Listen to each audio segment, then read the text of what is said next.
আসসালামু আলাইকুম everyone, sharing A half of the day of my life. এই দিনটা ছিল লাস্ট টাইম আমরা বাংলাদেশে যাওয়ার পর আমার হাজব্যান্ডের সাথে আমার ফ্যামিলির প্রথম দেখা।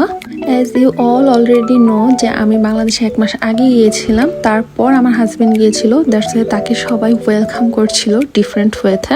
গেট সাজিয়ে অপেক্ষা করছিল আমার একটা কাজিন আর আমার ছোট ভাই। And this part is so special. আমার ছোট ভাই সে তার ব্যাংকে অল্প অল্প করে পকেট মানি জমিয়েছিল, যাতে করে আমার হাজব্যান্ড তার দুবাই দেশে গেলে সে যেন তাকে স্ট্রিট ফুড খাওয়ানোর জন্য একটা ট্রিট দিতে পারে।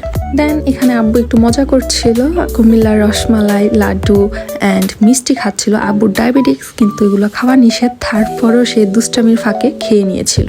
তারপর আমরা লাঞ্চ কমপ্লিট করি অ্যান্ড দেন আমরা বাসার রুফটপে গিয়েছি আম্মুর বাগান বিলাস ভ্রমণ করতে। আম্মু অনেক সবজি গাছ লাগিয়েছিল, দেখতেই পাচ্ছেন এখানে অনেক টব, অনেক গাছ ছিল। এখন আমার কাছে সব ফুটেজ নেই।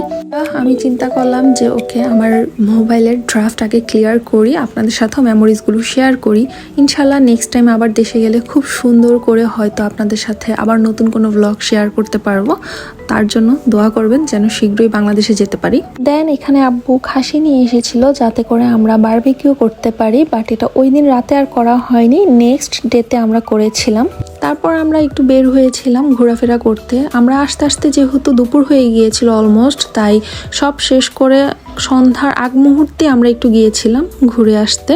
আর ওই মান্থটা ছিল ডিসেম্বর মান্থ। ওই মান্থে তো অবশ্যই বিজয় মেলা হয়ে থাকে, তার জন্য আমরা একটু মেলাও গিয়েছিলাম ঘুরে আসতে। মেলায় গিয়ে আমি একটা রাইডসে উঠি, আর আমরা দেশে যাওয়ার কারণে আমরা ছোট ভাই খুব এক্সাইটেড ছিল, বিকজ অনেক অপেক্ষা করছিল কবে আমরা দেশে যাব। তার জন্য ওকে পুরোপুরি সময়টা দেই, ওর সাথেই কাটানো হয় বেশি মুহূর্ত। তারপর বাসায় এসে দেখি আব্বু এখানে অনেকগুলো ইলিশ মাছ নিয়ে এসেছে রাতের বেলা রান্না করার জন্যই, তো আম্মু ওগুলো প্রসেস করছিল। তারপর আমি আমার কাজিনদের বাসায় গিয়ে দেখা করে এসেছিলাম। আমি প্রতিবারই যখনই আমার বাসায় যাই সবার সাথে আগে দেখা করে নিই। সো এই ছিল আমার ড্রাফট ক্লিয়ারের খুব শর্ট একটা বাংলাদেশ ব্লগ। এরকম অসংখ্য মেমোরি আমার কাছে ক্যাপচার করা আছে। হোপ সো আমি আপনাদের সাথে সুন শেয়ার করব। ইভেন প্রে করবেন এগেইন যেন আমি বাংলাদেশে আবারও তাড়াতাড়ি যেতে পারি। Thanks for watching. Allah Hafiz.